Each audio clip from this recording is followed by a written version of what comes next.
You think of the big ones, like what happens if you don't go home or you get trapped or physically injured or whatever, but honestly, cancer was the farthest thing from my mind. In 8 months' time, the Peoria Fire Department has seen 1 firefighter die from cancer and 2 more get the diagnosis, one of them in his early 30s. I'm investigating this battle beyond the blaze and learning what's being done to make sure those who work to protect us go home safely to their families.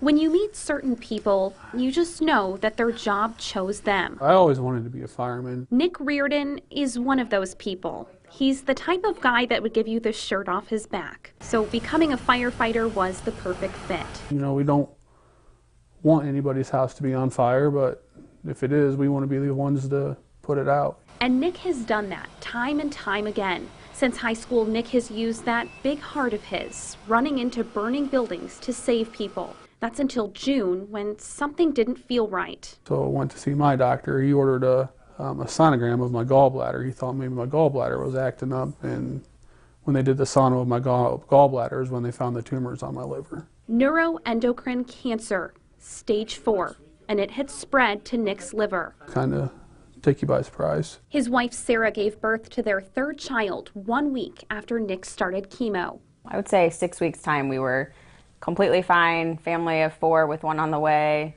mom's on bed rest, and then boom, cancer, chemo, treatment, scans, baby. We caught up with Nick this summer shortly after diagnosis as his brothers on the Peoria Fire Department shaved their heads in his honor. We are right there beside him the whole way. Peoria Fire Department's Chief Ed Olahai says there's a new battle behind the blaze. Cancer quickly catching up with cardiovascular disease as a leading cause of firefighter deaths. And they're equating all that to the new plastic products that are burning in houses now. Dr. Joseph Evans is a radiation oncologist who's seen several firefighters in his clinic over the past few months. Firefighters overall are at increased risk of cancer, and then there are a handful of specific cancers that seem to be increased, including thyroid, prostate, melanoma, kidney. A Peoria firefighter for 29 years, Chief Olahai started alongside Captain Gary Stotthammer, who lost his battle with cancer in September. It was a badge of honor to have dirty gear and a smoked up helmet and soot on your face. You know, I mean, that's kind of was a sign of a guy that's in there doing the job. We never thought about, hey, cancer's going to get you 20 years from now. Peoria FD is working to change that culture. Cancer awareness now part of its training academy. Firefighters are required to wash their faces and hands after fighting a fire,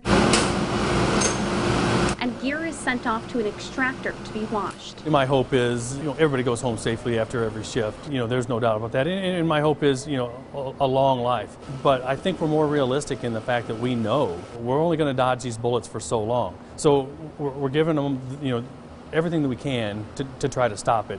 He worries about the kids and I, and he worries about doing like videos and letters and cards for the kids in case we aren't able to beat this. Nick's battle isn't over yet. I always say I'm not ready to go yet, so